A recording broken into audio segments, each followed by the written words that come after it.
ആർക്കും കൊടുക്കാത്ത ഒരു സ്നേഹം നമ്മൾ ഒരാൾക്ക് നൽകുമ്പോൾ ആരും തരാത്ത ഒരു സങ്കടം തിരിച്ചു തരാനുള്ള ഒരവസരം കൂടിയാണ് നമ്മൾ അയാൾക്ക് നൽകുന്നത് എന്ന് ഓർത്തു വെക്കേണ്ടത് നല്ലതാണ്. ചില വാക്കുകൾ മനസ്സിനെ വല്ലാതെ വേദനിപ്പിക്കും. അത് ഒരുപാട് സ്നേഹിക്കുന്നവരുടെ അടുത്ത് നിന്നായാൽ ആ മുറിവിന് ആഴം കൂടും. ഹൃദയം ഒരു മരുഭൂമിയാക്കി മാറ്റിയാൽ അവിടെ മുൾച്ചെടികൾ തഴച്ചു വളരും. അടുക്കുന്നവരെ ഒക്കെ ആ മുള്ളുകൾ മുറിവേൽപ്പിക്കും. ക്രമേണ ആരും അടുക്കാതാവും. സ്നേഹിക്കുക, എന്നാൽ നിങ്ങളുടെ ഹൃദയത്തെ ദുർവിനിയോഗം ചെയ്യാൻ ആരെയും അനുവദിക്കാതിരിക്കുക. എല്ലാവരെയും സ്നേഹിക്കുക, കുറച്ചുപേരെ വിശ്വസിക്കുക.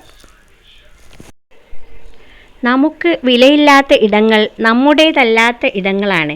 ധീരമായി ഉപേക്ഷിക്കുക, അന്തസ്സായി ജീവിക്കുക. അവഗണിക്കുന്നവരെ കൂടുതൽ ഭംഗിയായി തിരിച്ചും അവഗണിക്കാൻ പഠിച്ചു നോക്കൂ.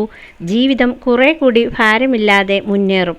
നിങ്ങൾ ഈ ലോകത്ത് ആരെയാണോ സ്നേഹിക്കുന്നത് അത് അവരോട് പ്രകടിപ്പിക്കണം. കാരണം ലോകം മുഴുവൻ കണ്ട താജ്മഹൽ മുംതാസ് മാത്രം കണ്ടിട്ടില്ല.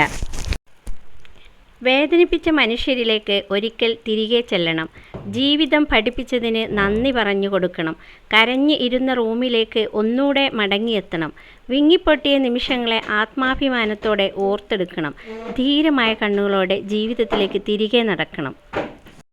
കല്യാണം കഴിക്കേണ്ടത് പ്രണയിച്ച ആളുകളെ ഒന്നുമല്ല, നല്ല സൗഹൃദം തമ്മിലുണ്ടായ ആളുകളെയാണ്. കല്യാണം കഴിഞ്ഞതിന് ശേഷവും ഉണ്ടാവേണ്ടത് ആ സൗഹൃദമാണ്. പരസ്പരം നല്ല ചങ്ങാതിമാരാവുക എന്നുള്ളതാണ്. അത് ഏതൊരു ബന്ധത്തെയും മനോഹരമാക്കും. പണം കൊണ്ടല്ല, സ്നേഹം കൊണ്ട് പൊതിയാൻ പഠിക്കണം. കാരണം മനുഷ്യൻ മണ്ണാവാൻ ഒത്തിരി സമയമൊന്നും വേണ്ട. മടുപ്പില്ലാത്ത അടുപ്പത്തോടെ കഴിയാൻ ഒരു കാരണം നമ്മൾ എപ്പോഴും കണ്ടെത്തണം. വഴക്കിടാനൊക്കെ 100 കൂട്ടം കാര്യങ്ങളുണ്ടാവും. ഞാൻ കൂടെയുണ്ടല്ലോ എന്ന വാക്ക് ഏതൊരു ദുഃഖത്തിൻ്റെയും ആഴം കുറയ്ക്കും. ജീവിതമാണ്, ആര് വന്നാലും പോയാലും അതിങ്ങനെ ഒഴുകിക്കൊണ്ടേയിരിക്കും. എന്നാൽ ചിലർ പോകുമ്പോൾ, ചിലരെ നമുക്ക് നഷ്ടപ്പെടുമ്പോൾ അത് ഉൾക്കൊള്ളാൻ വിസമ്മതിച്ച് മനസ്സ് പിണങ്ങി മാറി നിൽക്കും. കൈവെള്ളയിൽ നിന്ന് വഴുതി എന്നറിയുമ്പോഴാണ് നഷ്ടബോധത്തിൻ്റെ തീവ്രത ഏറുന്നത്. നഷ്ടബോധങ്ങളുടെ ആകെ തുകയാണ് നമ്മുടെയൊക്കെ ജീവിതം. സ്വന്തമായി നഷ്ടബോധം ഇല്ലാത്തവൻ ജീവിച്ചിട്ടില്ലാത്തവന് തുല്യമാണ് എന്ന് കവി.